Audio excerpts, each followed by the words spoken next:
Mustiafin, are you there? Yes, okay. So Ms. Eka Nur Mustiafin will present a paper entitled Madura Is My Home, Java is My Language, Javanese Culture, Acculturation in Bangkalan Regency, Madura Island. So Ms. Eka, time is yours. Alright, so thank you so much for the time, Miss Alicia. Good afternoon, ladies and gentlemen. Here I'm with my current study about Madura is my home, Java is my language. It's the trend of a Javanese culture acculturation in Bangkalan, Madura Island. So if you see in this small map, we can see that this is the border between Madura Island and Java Island, especially in the parts of Madura and in the parts of Bangkalan Regency and Gresik Regency.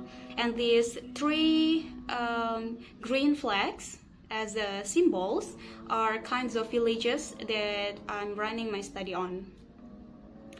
So here we come to the background of this study. Madura Island is often dubbed the Island of Salt.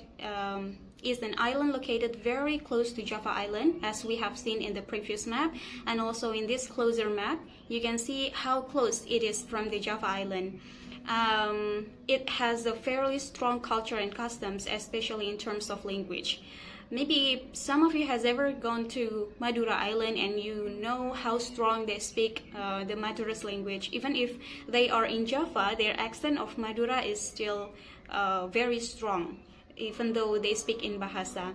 So the language is used in very different form of the East Java people who lived on in the island of Java. Even though we are in the same parts of province like East Java, but our language is quite different. In Java, we use Javanese language. In Madura, we use Madura's language. However, there are several villages in Bangkalan Regency which prefer to use Javanese language rather than the Madura's language. And this uniqueness in the midst of the culture that exists here has been running for a very long time. Like it comes to 100 years ago, since their ancients up to now. And this kind of language has been kind of identity for them. There's a uniqueness when I ask one of the people in the village, when I did the research, I asked to them, so who are you actually and why do you live here? And they say that I'm actually Javanese, but I just live in Madura. So they can say that Madura is their house, but however, Javanese is their language since they are actually the Javanese who only lived in that island. Well, here are the three villages that I did my research in. The first one is Tajungan Village. It is located in Kamal District, Bangkalan Regency. And then Kauman Village, located in Socah District, Bangkalan Regency. And I have one more other village in also Socah District. It is Junganyar Pesisir Village. So, as I told you previously in the map, that these three green flags, symbols, indicates about the three village. The first one below is Tajungan Village, and the other two flags, the closer one, they are Kauman Village and Junganyar Pesisir Village.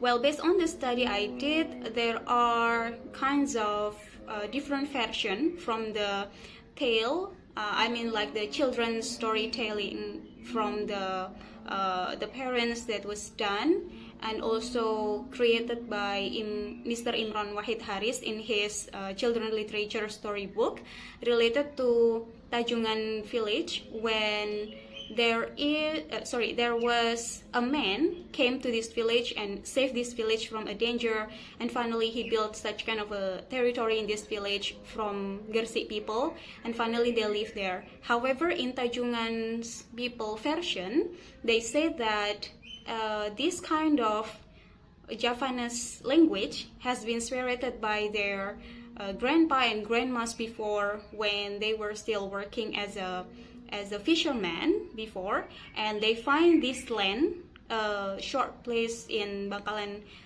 Regency. This land is such kind of a nice place to stay when they have to take overnight to get some fish on the sea, and they usually take a rest here.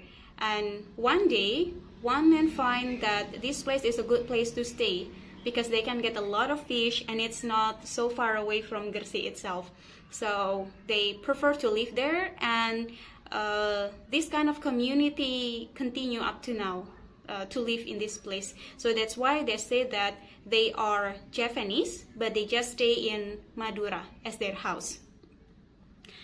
So it comes to the research questions that I made here. The first one is from a geographical point of view, where are the villages of Tajungan, Kauman, and Junganyar Pesisir as the subject of this research. And the second one, how is the acculturation process of Javanese culture reflected in the language in 3 villages? Are there similarities and differences? So here are some of the people that I met when I did the research before, and also the picture of the village. And in this study, I use such kind of sociolinguistic theory. So according to Abdul Khair, sociolinguistic is a subdiscipline of linguistics that studies language in relation to its use in society. And in his book, Abdul Khair also states that what is discussed in sociolinguistics is the use of language. So the place of language use, the grammar of the language level, the various consequences of the contact of 2 or more languages, and the variety and time of use of the language variety.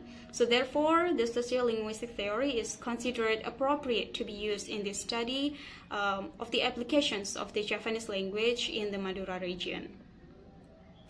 And for the research methodology, here I have descriptive qualitative methods supported by these following stages.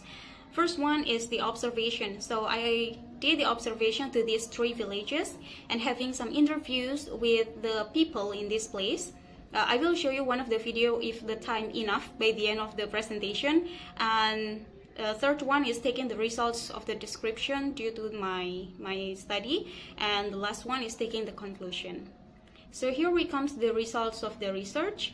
I found some equalities and also differences. For the equalities, I found 9 equalities.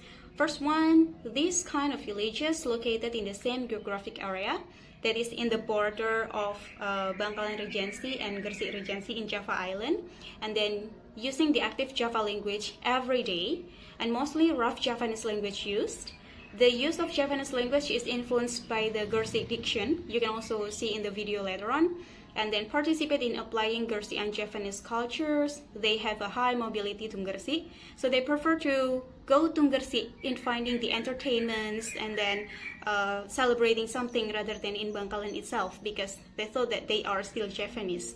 And then children up to the age 50 years old speak Javanese rudely, but after 50 years old can still speak fine and coarse language, or in Java we call it as a kromo inggil. And the last one is the majority celebrate takbiran night in Gresik. So every year when there is takbiran, they prefer to go to Gresik rather than joining the festival in Bangkalan itself. And the differences are the Tajungan people only know the Javanese language. The Tajungan people don't want to be called as Maduras. Sorry, Miss Eka. The time is 2 minutes left. All right. And the people of Kauman and Junganyar coastal can speak Javanese and Maduras, although their main language is Javanese. And the last one is the people of Kauman and Junganyar Pesisir admit that they are Maduras. So in 2 other villages, they still admit if they are Maduras, but in Tajungan, they totally admit that their identity is Javanese. Let me show you one video before the time is over, just a very short video to show. Wait, I hope this video is possible to be seen.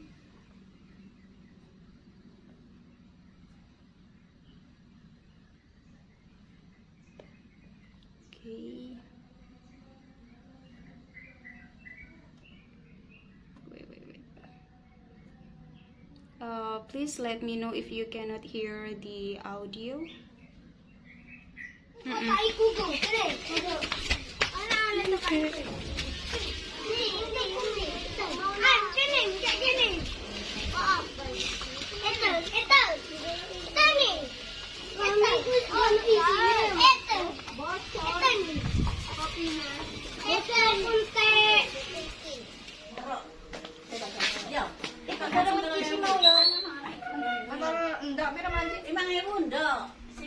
Ano padalin ano mga kaputri.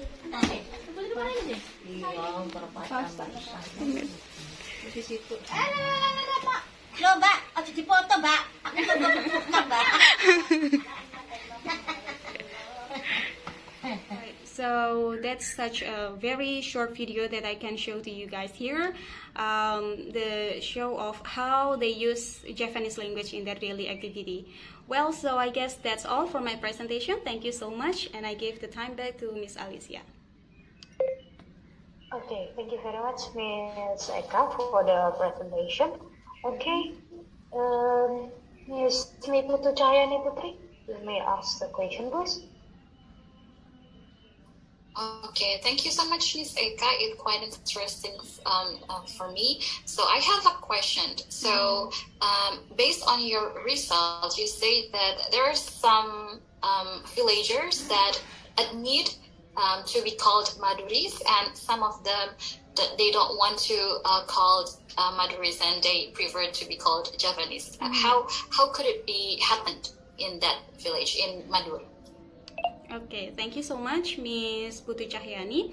So, well, they told me that in two villages in Sochah district, they told me that since their grandpa and grandma before, I mean like the oldest people in there, they already introduced that you are Maduris because you were born here in this land. So they learn about it from the old people in there, and they can also speak Maduris. They also understand what Maduris spoken is. But in Tajungan village, in one of the village in Kamal district, they weren't told like that, and they consider themselves as a Japanese totally, and they don't even understand what is Maduris language. They don't talk of Maduris itself.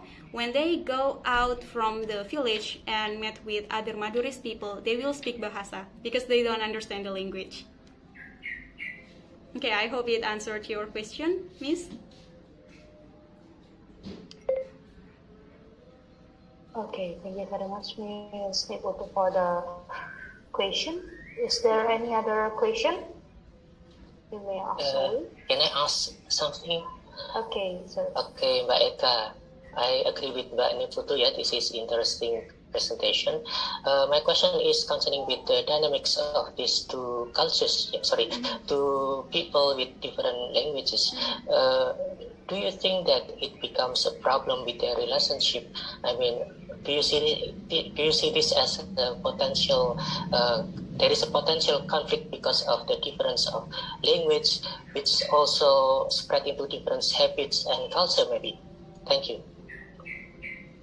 Okay, so for the two villages in Sochah district, according to the people that I asked that time, they say that there is no such kind of problem because they also understand the Maduris language. But in Tajungan village, the one district in Kamal, they said that a long time ago, before this modern era come, there is such kind of quiet, hard way of communication between them and the real people from this island. But right now, currently in this modern era, lots of children's and then peoples already known about Bahasa Indonesia, and this kind of language has been our national language spiritly, and they can communicate with this Bahasa Indonesia out of the village. So there is no such kind of hardness in doing the communication. Even if they marry with the Maduras people and they live in this village, the Maduras people can also validate themselves with this Javanese language because they thought that it's quite easy to apply since their surrounding also support this situation.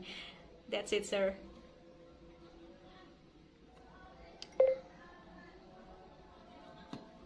Okay, thank you, Mr. Raden, for the question. Is there any other question, please? If not, then thank you very much, Ms. Ekanur, for the interesting presentation. So, okay, everyone, thank you very much. And then after this, my operator will send the attendance link. So please fill out the attendance link. And then after this, yeah, thank you very much for other presenters. And then right now we come to the end of the session. And then once again, thank you very much. all the presenter and all the participants, and I hope that you guys will get all the fruitful knowledge from the presenters. So yeah, after we fill out the attendance list, you may go you may left this breakout room. Yes,